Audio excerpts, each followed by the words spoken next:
നന്ദിനിക്കുട്ടി, നന്ദിനിക്കുട്ടി ഇവിടെ? എന്റെ ഭർത്താവിന്റെ കൂടെ വന്നതാ. എന്നിട്ട് എവിടെ? പുറത്തു പോയിരിക്കാം, വൈകുന്നേരം മടങ്ങി വരും. നന്നായി, എനിക്കൊന്ന് പരിചയപ്പെടാമല്ലോ. ഭർത്താവ് എഴുത്തുകാരനാണോ? അല്ല, ബിസിനസ്സാണ്. നാം തമ്മിൽ ഇങ്ങനെ കണ്ടുമുട്ടുമെന്ന് പ്രതീക്ഷിച്ചതേയില്ലല്ലേ? മനസ്സിന്റെ ഐക്യമാണ്. ഇപ്പൊ തന്നെ ഞാൻ ഫ്ലോർ മാറി വന്നതാണ്. അല്ലെങ്കിൽ നാം തമ്മിൽ കണ്ടുമുട്ടില്ലായിരുന്നു. നന്ദിനിക്കുട്ടിക്ക് സുഖമല്ലേ? ചന്ദ്രന് സുഖമാണോ? ഓ, ഞാനൊരു കാര്യം പറയാൻ മറന്നു. എന്റെ കല്യാണമൊക്കെ കഴിഞ്ഞു. നന്ദിനിക്കുട്ടി അറിഞ്ഞിരുന്നോ? ഞാനെങ്ങനെ അറിയാനാണ്? എന്നെ അറിയിച്ചില്ലല്ലോ. കല്യാണം അറിയിക്കാൻ കഴിഞ്ഞില്ല, പക്ഷേ ഭാര്യയുടെ മരണം നേരിട്ട് അറിയിക്കുന്നു. അവൾ 2 മാസം എന്റെ കൂടെ ജീവിച്ചുള്ളൂ. എന്തായിരുന്നു അസുഖം? ഒരു പനി, അത്ര തന്നെ. പക്ഷേ തെറ്റെന്റേതാണ്. എന്റെ ജാതകത്തിലുണ്ട് എനിക്ക് ഭാര്യ വാഴില്ലെന്ന്. ഇപ്പൊ തോന്നുന്നു എന്റെ പല പഴയ ആഗ്രഹങ്ങളും നടക്കാതെ പോയത് നന്നായെന്ന്. എനിക്ക് പോകാൻ നേരായി. വൈകുന്നേരം കാണാം.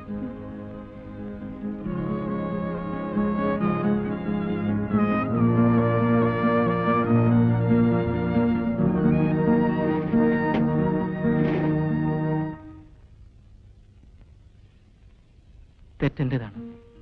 എന്റെ ജാതകത്തിലുണ്ട് എനിക്ക് ഭാര്യ പാടില്ലെന്ന്. ഇപ്പൊ തോന്നുന്നു എന്റെ പല പഴയ ആഗ്രഹങ്ങളും നടക്കാതെ പോയത് നന്നായെന്ന്.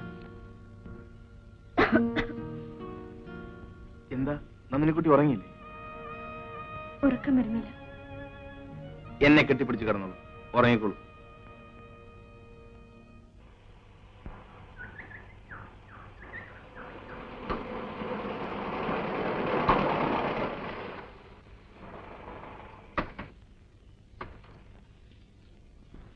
എന്താ ബാച്ചിയുള്ള 1-ാം തീയതിയായിട്ട് വിശേഷം? 1-ാം തീയതിയായിട്ട് വിമാനാപകടമാ പത്രത്തിൽ വായിച്ചത്. 150 പേര് മരിച്ചു വന്നു. ആ, പെട്ടിയൊക്കെ എടുത്ത്. ഓ,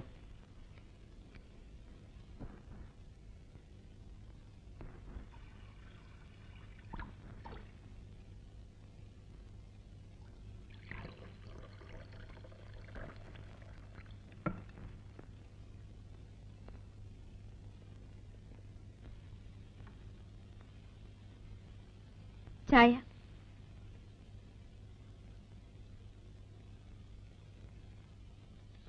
ചേട്ടൻ ഇന്ന് ഓഫീസിൽ പോന്നില്ലേ? ഇല്ല. ഇന്ന് ഓഫീസിൽ പോണെന്ന് പറഞ്ഞല്ലേ രാവിലെ തന്നെ യാത്ര തിരിച്ചത്? 2 ദിവസത്തേക്ക് ഞാൻ പോകുന്നില്ല നന്ദിനിക്കുട്ടി. എന്താ കാര്യം? എങ്ങോ ഒരു വിമാനം തകർന്നതിനാണോ? വിമാനം തകർന്നത് എങ്ങുമാണ്. പക്ഷെ അതിൽ മോഹനും ഉണ്ടായിരുന്നു നന്ദിനിക്കുട്ടി.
നന്ദിനിക്കുട്ടി,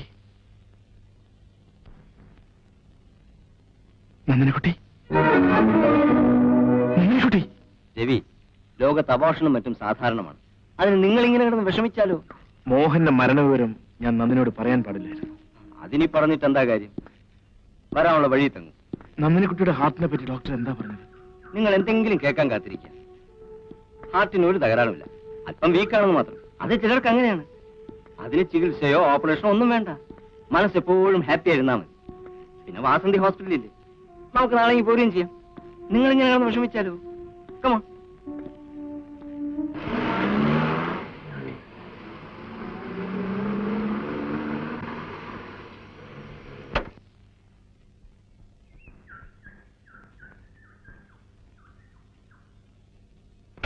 എടോ താൻ ഓഫീസിൽ ഇരുന്നില്ലേ? ഞാൻ ഇന്നുകൂടി ലീവ് എടുത്താലോ എന്ന് ആലോചിക്കാം. വേണ്ട വേണ്ട.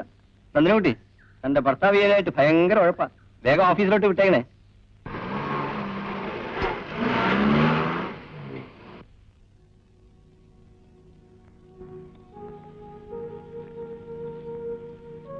ചേട്ടൻ എന്താ ഇവിടെ നിൽക്കുന്നേ?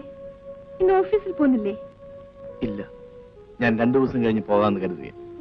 വേണ്ട വേണ്ട, എന്റെ കാര്യം ഓർത്തിട്ടാണോ? എന്റെ അസുഖമൊക്കെ എപ്പോഴേ മാറി.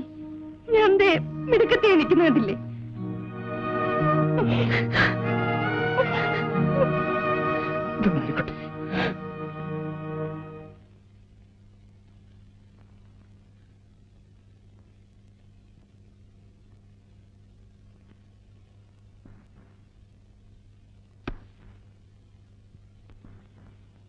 എന്നെ മനസ്സിലായോ? സാറിന്റെ ഭാര്യയല്ലേ? അകത്തേക്ക് വരൂ. ഇല്ല, കുഞ്ഞൊറ്റയ്ക്ക.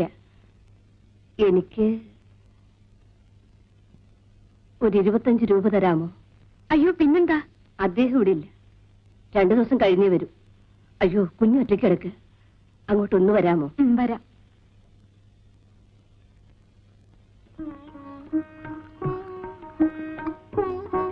അന്ന് നിങ്ങൾ വന്നപ്പോ ഞാൻ മുമ്പോട്ട് വരാത്തതിൽ തെറ്റിദ്ധരിക്കരുത്. അദ്ദേഹത്തിന് അതൊന്നും ഇഷ്ടമല്ല. അതെന്താ അങ്ങനെ? അങ്ങനെ അദ്ദേഹത്തിന്റെ പ്രകൃതം. രാത്രിയിൽ ഇവിടെ നടക്കുന്ന ബഹളമൊന്നും അപ്പുറത്ത് കേൾക്കാറില്ലേ? എന്താ അങ്ങനെ? കാപ്പി കുടിക്ക്.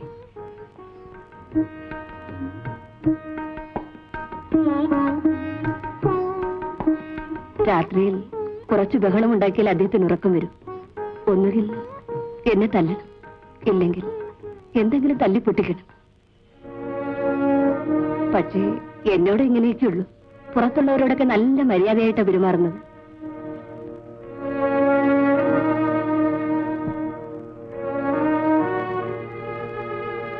ഈ പേന വെച്ചാണോ എഴുതുന്നത്?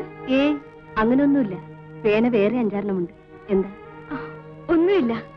അദ്ദേഹത്തിന്റെ പുസ്തകങ്ങൾ ഒരുപാട് ഞാൻ വായിച്ചിട്ടുണ്ട്. അവയൊക്കെ എനിക്ക് വളരെ ഇഷ്ടമാണ്. അദ്ദേഹത്തിന്റെ പുസ്തകങ്ങൾ എനിക്കും വളരെ ഇഷ്ടമാണ്. ഒരിക്കൽ ഞാനും അദ്ദേഹത്തെ ആരാധിച്ചിരുന്നു. അങ്ങനെയാണ് ഞങ്ങളുടെ വിവാഹം നടന്നത് തന്നെ. ചേച്ചി എന്താണ് ഈ പറയുന്നത്? ഒക്കെ പിന്നെ പറയാൻ തുടങ്ങിയാൽ വളരെയേറെയുണ്ട്. നന്ദിനിക്കുട്ടി ഇപ്പൊ പോയിക്കൊള്ളു. ഈ രൂപ എപ്പോ തിരിച്ചു തരാൻ പറ്റുമെന്ന് ഞാൻ പറയുന്നില്ല.